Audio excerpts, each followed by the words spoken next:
It might be good if the rates are high, and it might be good if they go lay down, and it might be good if we build this ship, and it might be good if we scrap this ship, and it might be good with a GRI, and it might be good with a PSS by, and it might be good if we go decarb, and it might be good if we do it right, and it might be good if we make it fit, and it might be good if we go for it, and it might be good if we synergize, and it might be good if we solve this now.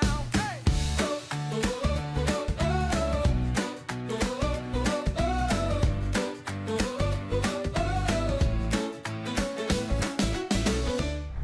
Aario, bonjour.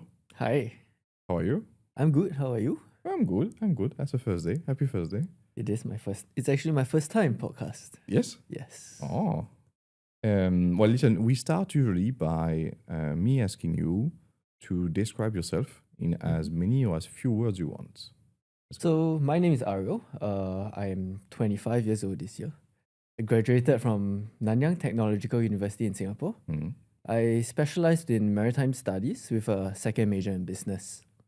I also took a specialization in international trade, kind of a side hobby, kind of side passion. Yeah, I started my maritime journey a few years ago. My first ever job was working in a warehouse. I worked for an apparel company. As one of the smallest guys there, I was essentially picking items and sending them to shops. So I guess that was where I roughly started to have a gauge of how shipping and logistics plays a big part in the industry. And also where I started seeing containers come in and out, goods coming in from different parts of the world. We also started to see the importance of proper planning. I still remember to this day, there was a problem where a guy came up to me and said we lost the whole shipment. Okay. And we had no idea where the shipment was because we were stuffing like 3-4 containers that day, and the shipment could be anywhere in the world today.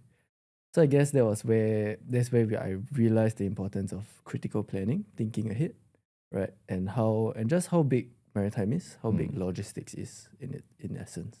On the side, I do a lot of water sports. I used to be a wakeboarding instructor. I would like to say I'm pretty decent at it. Wakeboarding instructor. I play a lot of squash as well. And recently I'm trying to pick up some golf. How is it to be a kid growing in Singapore to you? Ooh, How was it? That's a tough question.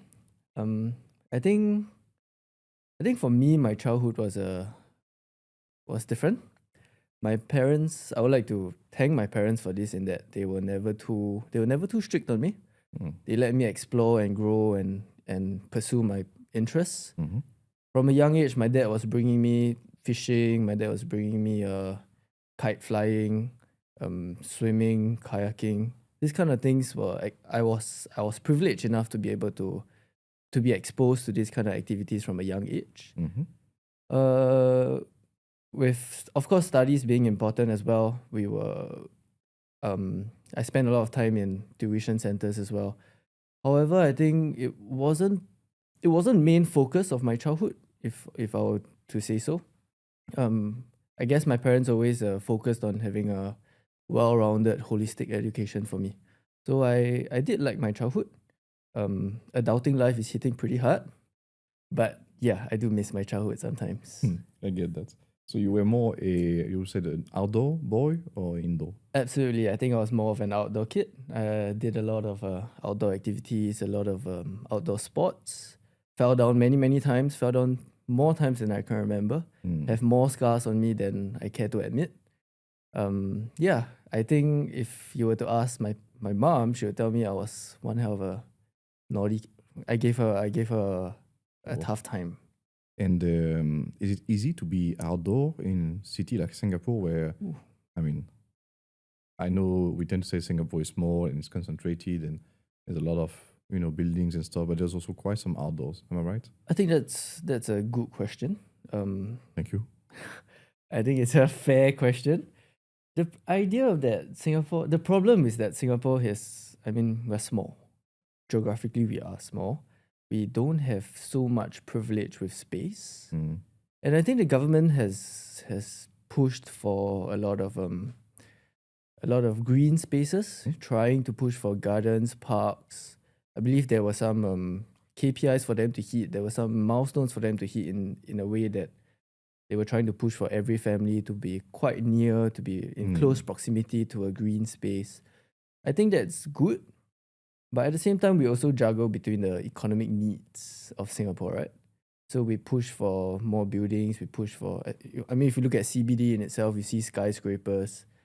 So it is tough to go out. It is tough to find a green space. But if you look for it, it's there. We have Sentosa, we have MacRitchie. we have MacRitchie, we have the treetop walks, this kind of stuff. We have hiking trails. We do, if you look for it, you'll find it. It's not in your face kind of thing, but if you look for it, you'll find it. Yeah, I agree. It's about the mindset. Because if you want to believe that Singapore is small and a concrete jungle city, then that's what we see. But I mean, the layout of the city, it has been thought through. It's wonderful what the government has done the past decades. Yes. Compared to the old Europe, I think. Okay. Can I ask, what was your childhood dream job? I wanted to be a fisherman. Fisherman. All right. I always wanted to be a fisherman. But Actually, like a competitive fisherman or a like a commercial? commercial fisherman. Wow. I've always wanted to do that. Okay. From young, I currently on Netflix as well. There's a show they go out to sea and they catch tuna, and I can't remember the name off the top of my head. But that was always my dream from young. Was, I guess, being exposed to fishing from a young age was interesting. Catching fish, pulling them in, understanding the different ways of catching fish, that really sparked the interest in it. So I guess I'm not too far away in the maritime industry now. Not too far away from my dream, from my childhood dream. Okay. Is that, you think, this exposure to the sea that your father and your parents gave you that led you to maritime studies? Oh, Or is 100%. it- Oh, yeah? 100%. Actually, maritime studies for me was partly because of passion, partly because of interest, but also realistically speaking, I guess if I could have, my parents would have wanted me to be like a doctor or a lawyer or Okay. But I mean, realistically speaking, going to uni, maritime studies was quite an obvious choice because of passion. My brother studied in NTU before me, my elder brother, and he also encouraged me and pushed me, gently guided me along the path of maritime studies. So I think that was how I started, how I chose maritime studies in NTU. Okay, what do you study when you study maritime studies? A lot. I think we touch on a very, very broad and diverse range of maritime. Only when I stepped into the maritime studies academic world, I realized how broad maritime is. When you think of maritime, you think of ships. You think of seafarers, you think of ports. Sure. Right? Only after my exposure to the academia, only then do I realize actually there's such a huge network of interconnected people working together just to get your shipment from point A to point B. Right? If we have the sales team, we have operations, we have trade, we have all these kind of people working together just to push them. But then we also haven't looked at the insurance parts. We also haven't looked at legal areas. We haven't looked at brokers. We haven't looked at the second-hand market, new builds. All this kind of, it's just how diverse it is that is interesting. Okay, so is it what you study? Like you have a course on second-hand ships and how to broker them? We do. So we Really? talk about shipping finance. We talk about ship ownership, ship chartering. We talk about different types of charter. Talk about shipping econs, port economics. How does the port work? How do they earn money? How do they contribute to the industry? Right. We talk about tram shipping, liner shipping. Talk about wet bulk, dry bulk. Essentially, we touch on a lot of things. And a little bit of everything. So you started maritime studies. You're now finishing. I finished. I graduated a few months ago. Yes. Since you started in the maritime studies, what has changed? I know it's a short amount of time, but what have you seen change in our industry, ecosystem, regulations, behavior, the news maybe? Are the news different now about what you read in the news in the industry than what you were reading back in the days?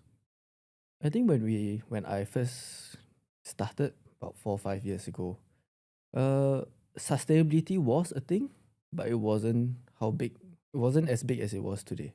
Okay. Back then they were talking about sustainability in terms of, I mean, scrubbers, right? Then now we talk about alternative fuels, we talk about CII, talk about all these kind of different measurements. We talk about fuel EU. So there's more and more push towards sustainability for shipping, and I think it's good.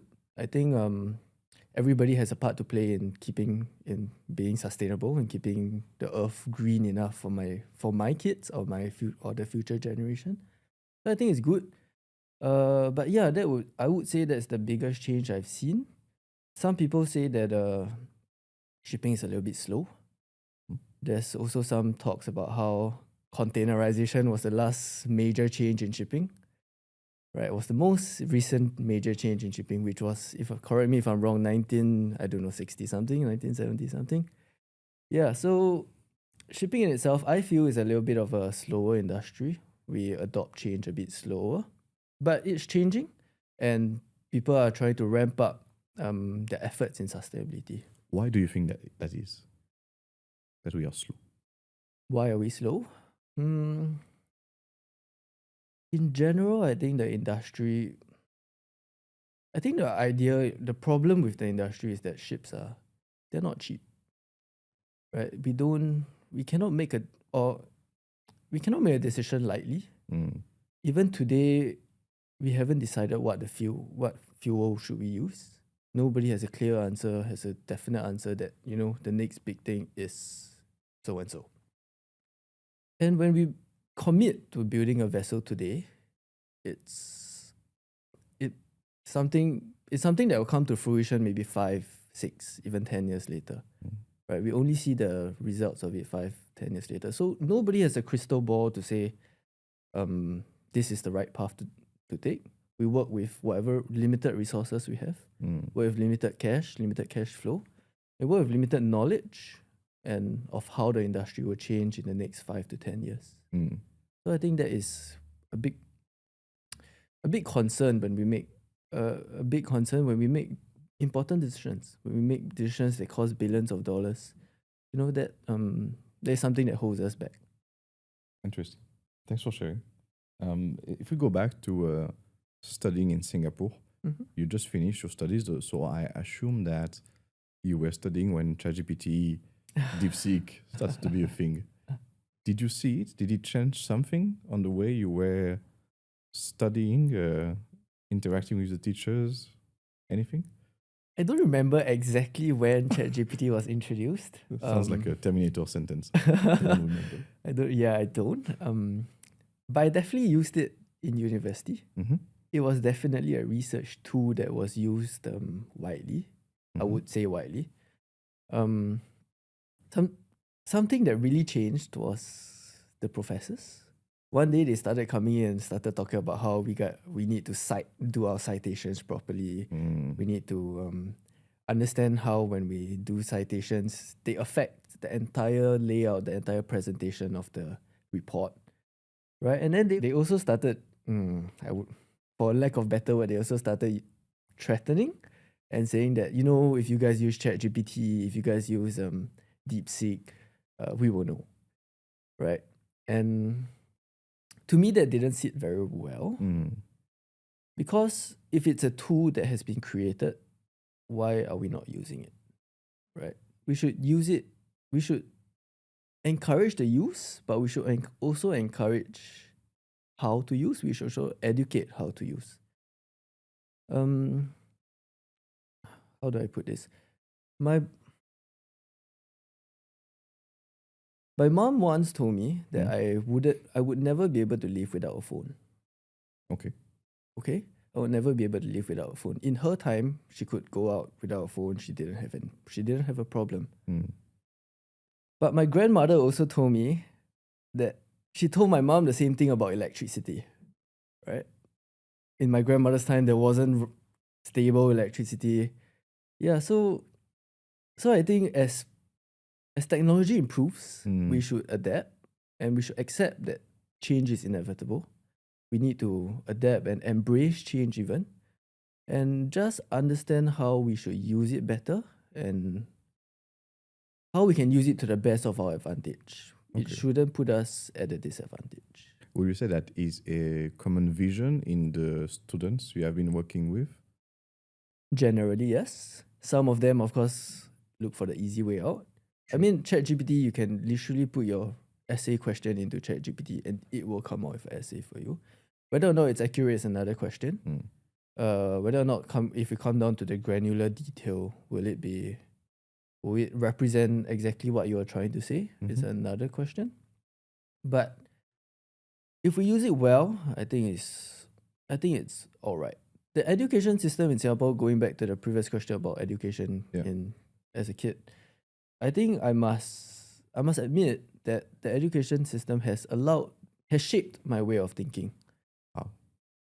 It allows me to tackle problems very systematically. We look at the problem, we understand, all right, so this is the problem. We look at the factors around it, we look at the limiting factors around it, and then we come up with a solution. Our thoughts are quite clear, it's well processed, and it's a step. You can see the steps, you can see the progression of our thoughts. So I think ChatGPT, assuming that we don't use it well, it might lead to a problem in this aspect, where you don't exercise you don't use your brain essentially, right? You just key it in and then you hope for an answer. But when we use ChatGPT, or when I use ChatGPT, I like to structure in a way where I have a general flow, I have a general idea of where I want it to go. I have general arguments that I want to make. I have a stand that I know I want to take after all my research. And we use ChatGPT to either enforce and agree with my stance or to prove me wrong. Yeah. I think the latter is a very interesting way to use it, because the LLMs are sort of coded to agree with you in a way, right? To tend to give you a positive experience. So I think to try and use it as prove me wrong, or playing devil's advocate and king something that you don't believe in, I think it's a very interesting way to use it. Okay. I have done a few panels in my time here, or participating in two. I felt in some of them there was a fear from the students on how AI is gonna change the world, of work, of corporate work, and some questions were as rough as, do you think there will be a job for us in 10 years, 15 years, right? How do you feel about that? I think it's a very valid concern. I do. I think it's valid. If we don't change the way we educate, if we keep things the same way we've been doing day in, day out for the past many, many years, I think it's a very valid concern. I just saw online today that our minister, Tan See Leng, he was also talking about he was answering queries from students about whether or not they should consider taking an internship after graduation because they just can't find a job. So I think it's a valid concern. I think AI will be a tool to help us. I don't think it's here to replace us. I think it's here to help. As long as you are willing to adapt and embrace the change, it will help. For example, Power Tools, Microsoft Power Tools. If we look at, I have a little bit of experience with Power Automate. So basis Power Automate, I feel like it helps me make my day better. It removes tedious menial tasks.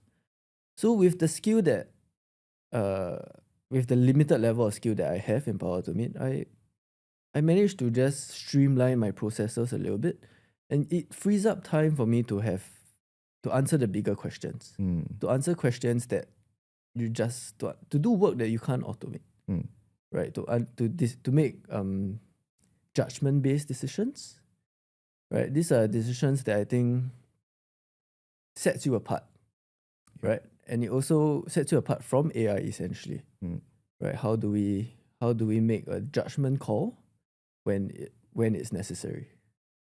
Yeah. So if we learn how to use it, if we learn to use it to the best of our abilities, I think while it is a valid concern, we should embrace technology rather than fear it, and use it to the best of our advantage. Very insightful. If you had to do your studies again, you will do maritime studies, of course, because you love it. I love it. But do you see that tomorrow the way education could be done could be different? Or do you think that the model of one teacher, 30 students is going to be the forever model? I think even today we see changes. Yeah. Something new in my universe, something new to me was a flipped classroom model. So a flipped classroom essentially means that the students become the teachers, and then the teachers just sit down and we look at it. The teachers come up with a problem, and then the students take turns. Essentially, the problem is very, very broad. Up to you, figure out how to deal it. Figure out how you want to deal with it. There's not much guidance, but the students are free to explore different pathways down to solve the same problem. Okay. And then the students come up with, essentially they work in groups and they come up with their own separate ways to solve it, and then they present. And then they start to get the students to critique and see, these are the pros of your solution, these are the cons, right? And then everybody, after the presentation is over, they start to look at it as a whole with a broader overview, and just try to understand, maybe we can merge solution 1 and 2 together to get the best of both worlds. Okay. So I think education definitely will change. It already has. To me, it already has. And I think it changes for the better. But then again, I guess we'll see in a few years. Apart from all your sport activity and your studying and now working, do you help in the family business? I used to. Yes. I slowed down a lot. Of course. Ever since I started work, work has been taking a lot of time. Of course. But yeah, I before definitely that? used to. Before that, the family business is small, very, very, Sure. very small. I don't know if I consider it even an SME. Maybe not even an S. But yeah, I definitely did help out. I help out whenever possible. Did some deliveries, did some sales, kind of stuff. Yes. Okay. How does that compare in your mind to what now you're discovering in a corporate world? I think the first thing that hit me in the corporate world was the sheer source of resource, the sheer availability of resources that we have. When you're in a big corporate company, you just have resources. You are able to talk to people with different backgrounds, different skill sets, different expertise, right? And then you have departments specifically for a certain function, right? We have legal team, we have operations team. Everybody has their own expertise, and everybody comes together to push for the same common goal, right? Or that's the idea. Ideally. Right? When we look at a smaller company, we wear many hats. You could be accounts, you could be marketing, you could be sales, you could be the delivery driver, all in one day. And that, well, I'm not saying it's bad. The lack of resources really sometimes makes things a little bit harder. Yes. Right? We don't have the time to look into very granular details. We carry multiple hats all the time. But at the same time, it's also good. It allows people to feel empowered. It allows me to feel empowered, essentially. When I have to make a decision at any point in time when I'm discussing, details with a counterparty, I'm able to make an informed decision because there's only, less than 10 of us, and everybody's on the same page all the time. Something I feel about corporate is that maybe communication is a problem because there's just so many people. When the information flows down, it trickles down, and then you start to realize not everybody is on the same page. Some people might have understood the direction differently. And then it leads to a little bit of inefficiencies in the corporate industry where people go back and forth, emails back and forth, and then they start something that could have been done in half a day takes a week. Right? Waiting, scheduling meeting timings, finding a time for everybody to be available. It takes a while. While in the smaller family business, we have lunch every day, 5-6 of us, and we discuss over lunch. And everybody's on the same page all the time. Yeah, so I think that's while there's pros and cons to both sides. Yeah, I guess scale is the problem, right? Yeah, scale is a problem, while at the same time it also is a competitive advantage, right? If we go back to Power Automate and AI applied to the work in any company, a corporate, how do you see it? Do you think that currently shipping is geared and ready for it?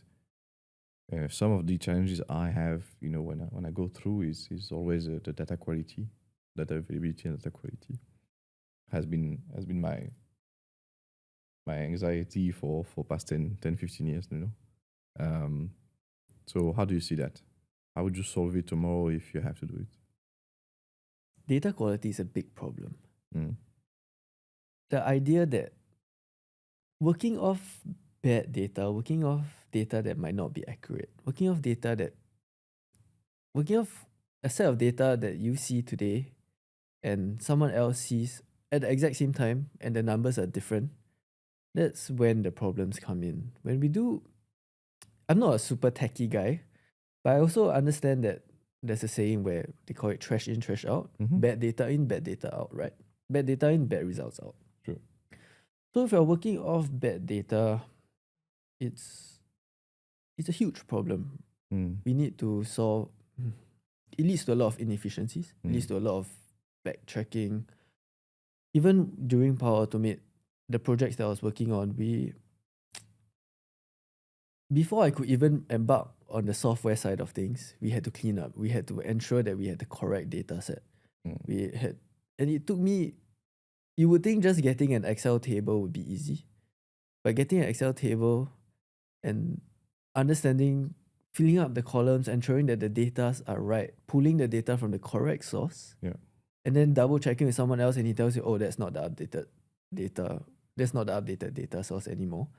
It leads to a lot of inefficiencies.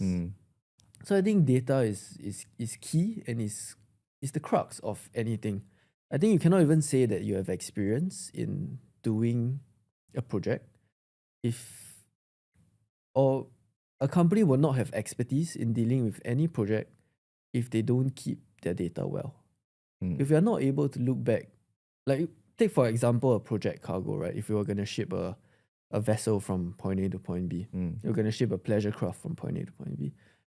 You can say that my company has done this all the time, but if you don't have the data to back it up, if you don't have the historical, in this vessel we did something, in that vessel we did something differently, we learned from this mistake, we're going to do something better the next time. If we don't have this information readily available, how can we say that we're experts in the matter? Right. Interesting. Of course, if you have the guy that does it and he has it all in his mind, sure. But if it's just tough if we have new guys coming in working on a project and say, oh, we've done this before, let's go back and look what we did previously. But we don't have that information readily available. Yeah. I think that leads to problems. Definitely. But what about chatbot? Do you think that chatbot, in a way, is something that is more readily available and we can implement and help? I've not had much positive experiences with chatbots. Okay. I think chatbot in its most basic function, if we look at bigger companies, some banks, some telcos, they use chatbots as customer service, customer facing. And I don't know about everybody, but for me, I've never had a great experience. Every time I see a chatbot, the first option that I want to click is chat with a live agent. That's all I need because there's never my problem right there. Right? It never leads me to the correct problem, nor does it lead me to the correct solution. And it just becomes a whole 5 minutes of wasted time. Okay. And then when you click chat with live agent, it's another problem altogether. You wait another half an hour. But chatbots can be good. I see. I do understand the push for it. Especially with labor being a problem. But whether or not it's for the better, I don't know. Whether or not Sure. the technology is mature enough today, I reserve judgment on that. What do you think? I think that there's a lot of interactions that can be made or have with an LLM or short language model, so an SLM. I think an SLM applied to a shipping ERP or a TMS can do a lot of good. If I think in the most basic examples is how many times when you work in operations, you get a question of, hey, what is the estimated time of arrival of that ship in that port? And, oh, is she late? What speed is she going? What's the LOA, length overall, right? So all those questions take time, take resources, right? You talk about scarcity of manpower. So I think that SLMs apply to ERP, company ERP, specific data sets, right? Control environment, will do a lot of good. Internally, I'm not talking customer facing really. I'm really talking internally because it will free time from the experts, the guys that are working every day and the ladies that are working every day, and are often disrupted by questions that could be answered if people are the place for it. I agree, but does that necessarily have to be a chatbot? We have internal softwares, we have internal data areas to pull. We have customized software built for our use. Does it necessarily have to be a chatbot? We have all the shipping companies or the shipping company that I'm in, we have a proper system to deal with this for them to be able essentially what we're talking about is a data source. Right? It goes back to the question of whether or not the data available is updated. Even with a chatbot, if your data is not updated, we wouldn't be getting the right information anyway. Okay, but I'll give you a bit more of what I have in mind. When I think of AI in shipping, and some panel have been in TPM 25, where gentlemen and ladies present that, we can apply AI and ML to, last year we had a blank sailing on that service, and so this year the demand is so and so, so there will be a blank sailing. Those people have no idea on how trade is done, and liner decision are erratic. It's not a negative term, it just means, agile is a more positive term, I guess. And there is no point to me to spend too much time on applying AI and ML to trying to forecast things that may happen. However, a SLM, a mini ChatGPT, what I call chatbot in a way, maybe chatbot has a connotation of limited options and answers it can give you, but in that sense of talking to a virtual operation, for example, agent, I do believe in it. I agree with you that the core of data quality and data availability remains, but I see SLM as you can ask it, hey, can the ship speed up? What is the cost of doing so? Right? I'm talking very, very operationally. You can apply it to any other department in a core line of business, or tramping maybe. So that, I do believe that it's within grasp. And it won't be perfect, but I do believe it will go a long way already. So it's not just answering and picking into a database that I'm thinking about, it's also computing. Right? Seeing the ETA to next port, the current distance, the transit time between this routing option and this also routing option, calculating what's possible. I think that could go a long way in terms of productivity. I do agree. I think it will definitely remove those questions that come your way, questions that are easily answered as well. think that it will definitely help as well, lah. But at the end of the day, I still come back to my point of data. Yeah. Where will the data source come from? I get Without you. clean data, without proper, well-kept data, Yeah. it will come. It leads to a problem. I do agree, but in 100% agree. Yeah? But in the same statement that we say it all comes back to data quality, we are implying that the data right now in the system, whichever company, is not right. Mm-hmm. It's not entirely right. Which means that any other stakeholders that go into your zone of work, right? So reading a schedule, looking at the contribution margin, etc., that will go in there. Potentially, this is an information that is not updated, outdated, or wrong. Yep. I think that we might be giving the wrong impression. It's not that bad. It's not every data point in the system is wrong. I agree. So though there is a challenge that I'm still having nightmare about, I think overall it will work. Yep. More. Yeah, I guess we'll see in a few years. Hopefully in a few years. Yeah, we might. Okay, cool. I'm one of those that says that data is king, data is queen. And when you come to a decision table, you should bring data with you. Yes. In the few years that you have been working in the industry, would you say that data is the key to win, or people bringing data are winning, or there's a different approach to decision making in shipping? So when you say win in the sense that somebody that comes with data versus somebody that comes without data but defending his or her point, at the end, the decision for the company is the right one. I think definitely if you come with data, it will definitely back up your points. It will back up your arguments. I feel a butt coming. But however, data visualization is a thing. True. Right. If we look at data, we can manipulate data into pushing most arguments that you can push for. While I'm saying that it will definitely help, we also need to look at the data in itself and understand what the data is representing. So if it represents what you're trying to push for, sure. But data visualization, right? It all boils down to whether or not the data is accurately capturing what you're trying to push and accurately representing what you're trying to push. Data alone is nothing. It needs to tell a story. It definitely needs to tell a story. Data alone is numbers, right? It's numbers jumbled up. Hopefully not too jumbled. Okay, cool.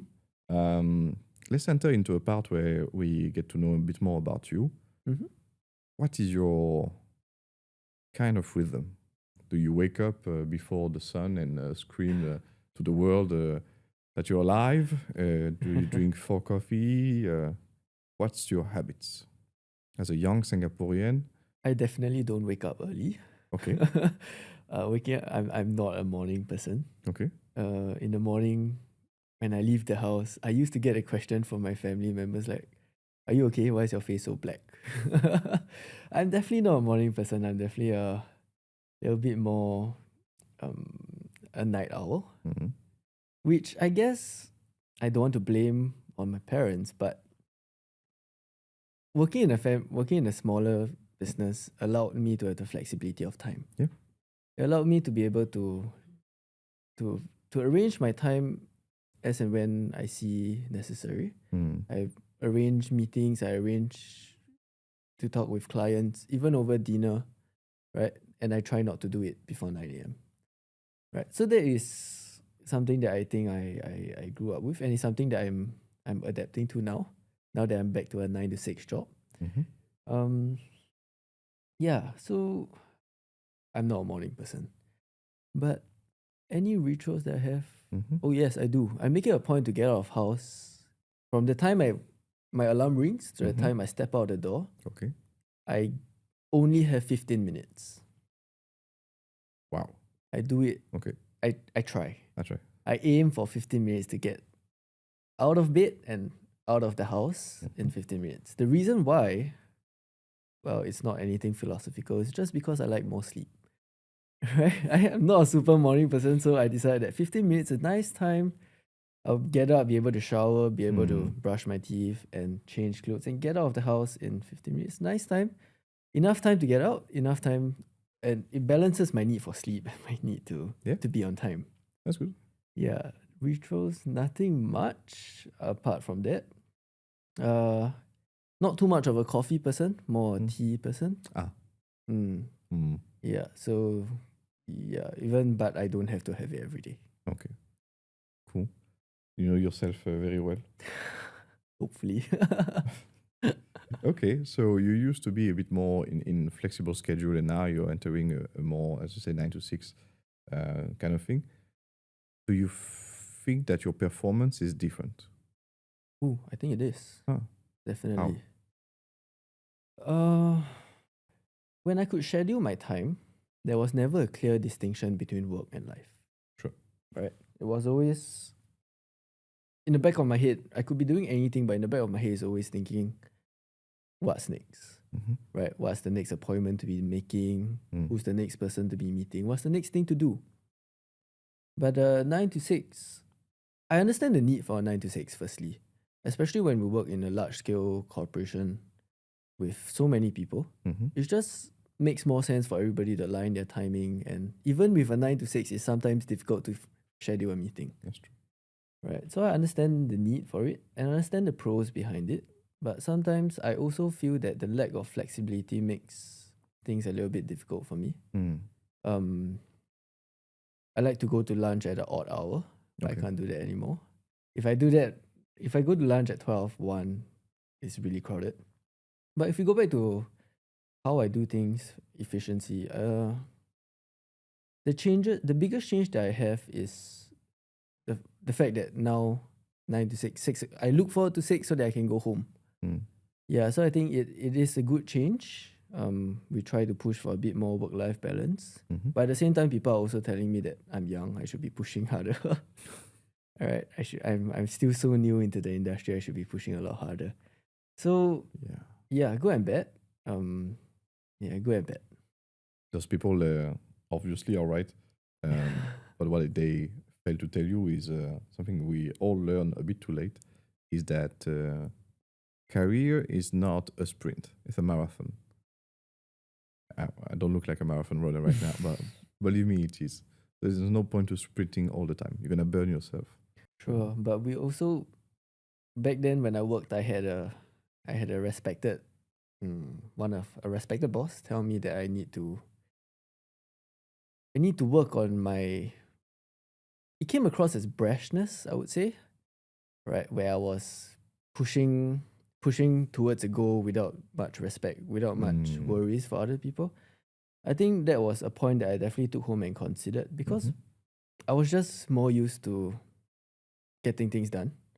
Right? I was more used to getting things done fast. We try to push for it as fast as possible.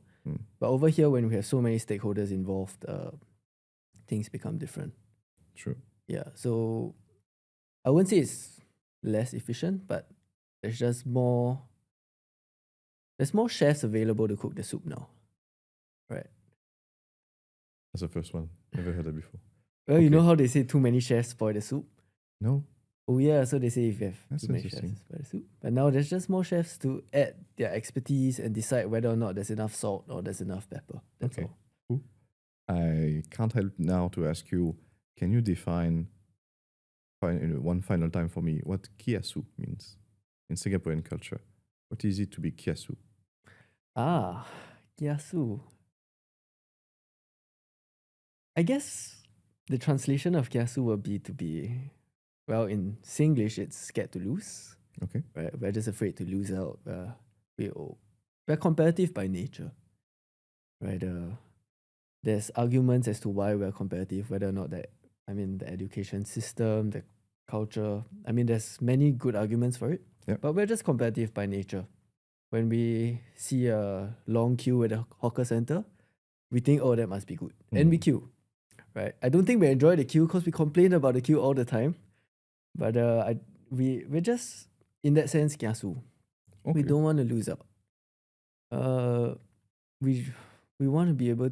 We want to be seen as, I would like to be seen as somebody that is good to work with. somebody that gets things done, gets that has his priorities straight, essentially. So I guess that also leads to the kiasu-ness of Singaporeans. Kiasu-ness. Would you agree? I'm not sure I can judge, but I definitely see Singaporeans being driven. Driveness leads to competitiveness. Competitiveness may lead to comparing to others. And that's, I guess, an expression of kiasu. I heard another example. I remember, I think it's the first time I was hearing the term kiasu is if there is a good sale for coffee in the supermarket, you will take as much as you can to be sure that you have the good deal. You do. Or we compare and we say, oh, you bought the same thing, I bought it $1 cheaper. Yeah. That's pretty cool. You do. But sometimes, adding on to your point, I think with competitiveness, sometimes it comes, bringing what the guy told me, that we need to understand that we are working with other people. We need to be able to be a team player, essentially. Right? We need to take into account everybody's inputs and understand how not everything revolves around me. Since we are in the almost quote, do you have a favorite quote? Something that keeps you the head out of the water and keeps you walking every day? There's a phrase that I like. I scrolled past it maybe on social media or something a few years ago, and it stuck with me until today. And I believe it's part of a longer quote, but it's a very short one that I take to heart, which it says, sail, not drift. So you sail when you have a destination in mind, you set your sails, you understand how the wind blows, you understand the current, you understand the tide, and you set your sails to get to your destination. You don't drift, you don't let the current push you, you don't let external factors, limiting factors stray you off course. Okay. And you sail. If I'm not wrong, it's by maybe a Roosevelt. I'm not wrong. But it stuck with me until today. I'm going to fact check you. Okay, thanks for sharing. We're coming towards a bit of the end. I have a question for you from the previous guest. Previous guest is Radu Palamariu. He's CEO of Alcohol Global Headhunting. The question is like this. What will you do if you had $1 billion? And what is preventing you to do it today, apart from the money? Okay. Wow. Okay. Ooh. Did he not like me? He didn't know you. I guess that's a very good question. Wow. Yeah. What would I do if I had $1 billion? And what's stopping me from doing that today? Yeah. I mean, apart from the money. I mean, the first answer that comes to my mind is I would like to retire. Yeah. True. Honestly speaking, What do you have behind that? Right. But when I say retire, it's not that I want to stay at home and do nothing. I want to be able to have the bandwidth and the opportunity to chase my dreams, to chase what I like to do. Okay. Right? Which is what? So we were just talking previously about how I have some hobbies. And one of the hobbies that I recently picked up is to work on engines. Yeah. Right. I work on small outboard engines, and I get them not working and I try to get them working again.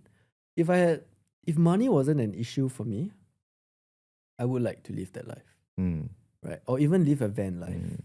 A lot of people, van life is getting quite popular nowadays, where they take a van and they convert it into like a camper van and they travel the world. Yeah, so I would like to chase my hobbies, retire and chase my hobbies.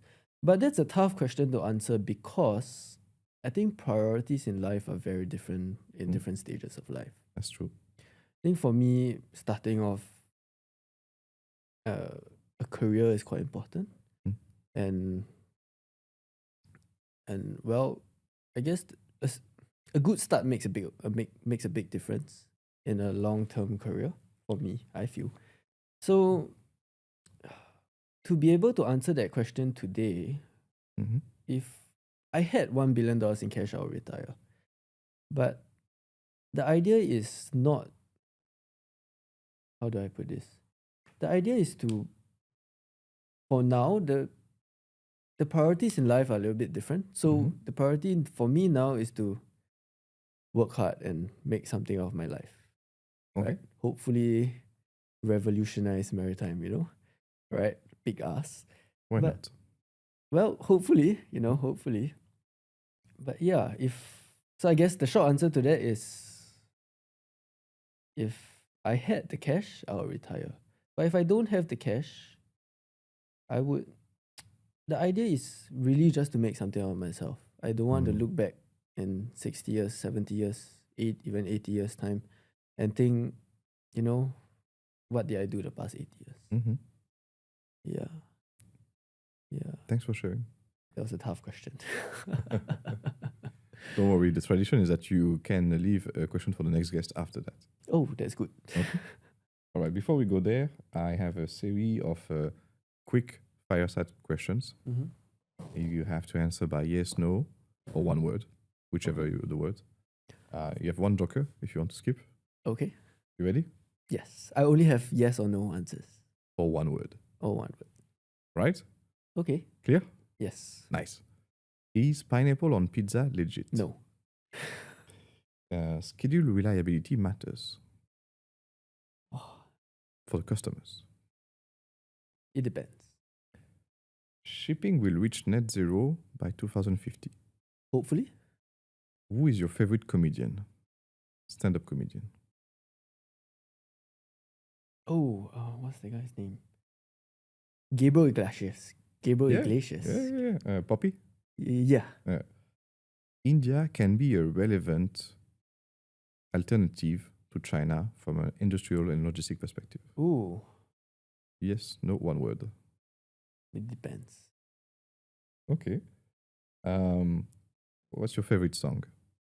There's a Chinese song called 爱你. Oh, Yes. which means? I mean, I love you. Don't say it. If you were a port, final question, which one would you be? One word. Well, one name of port. One name of port. I like Singapore. Okay, real last question. Why? One word. One word. Mm, Can I do two? Okay. Future focused? cool. Thank you for that. So now is the time for the tradition. I would like you to leave a question for the next guest. You don't know who that is, and it doesn't matter. I think my question is a lot shorter. Cool. And I think my question is to you, what defines success? Okay. Right? How is success defined for you? Okay. I think that is, it's been something that's been bugging me for a while. Something that I haven't found an answer to myself. But yeah. Okay. I'll answer in the next podcast then. Okay. Wonderful. I look forward to it. Cool. Thank you so much for today. Thank you for having me. Of It's course. been a pleasure being here.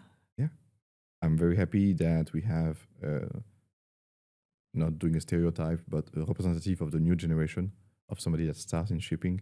And I think it's very important for me that we could express also the view of young professionals in Singapore. Thank you. I hope I represent, I hope I managed to convey the wishes of my generation.